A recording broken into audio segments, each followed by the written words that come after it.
And we're going to continue with the fourth chapter of A Tale of Two Cities in the third book, which is called The Track of a Storm, and this chapter is called Calm in Storm, where Dr. Manette has come back after 4 days from La Force. He has made sure that Charles Darnay is in the general population of the prison and not shut up in a cell.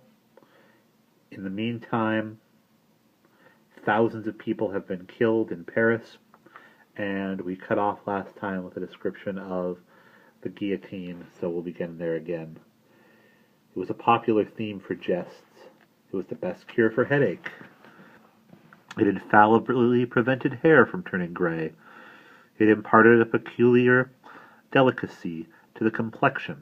It was the national razor which shaved close, who kissed la guillotine, looked through the little window, and sneezed into a sack.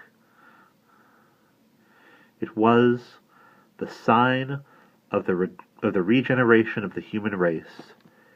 It superseded the cross. Models of it were worn on breasts from which the cross was discarded, and it was bowed down to and believed in where the cross was denied. It sheared off heads, so many, that is, that the ground and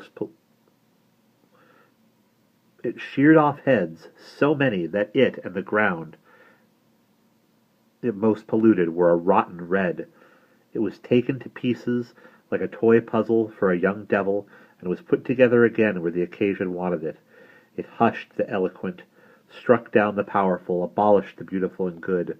22 friends of high public mark, 21 living and 1 dead.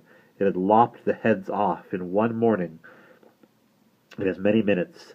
The name of the strong man of old Scripture had descended to the chief functionary who worked it, but so armed he was stronger than his namesake, and blinder, and tore away the gates of God's own temple every day. Among these terrors, and the brood belonging to them, the doctor walked with a steady head, confident in his power, cautiously persistent in his end, never doubting that he would save Lucy's husband at last. Yet the current of the time swept by, so strong and deep, and carried the time away so fiercely, that Charles had lain in prison 1 year and 3 months when the doctor was thus steady and confident. So much more wicked and distracted had the revolution grown in that December month, that the rivers of the South were encumbered with the bodies of the violently drowned by night, and prisoners were shot in lines and squares under the southern wintry sun. Still the doctor walked among the terrors with a steady head. No man better known than he in Paris.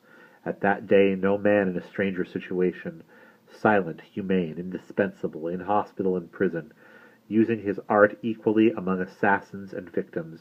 He was a man apart. In the exercise of his skill, the appearance and the story of the Bastille captive removed him from all other men. He was not suspected or brought to question any more than if he had indeed been recalled to life some 18 years before, or were a spirit moving among mortals. And that is the end of chapter 4.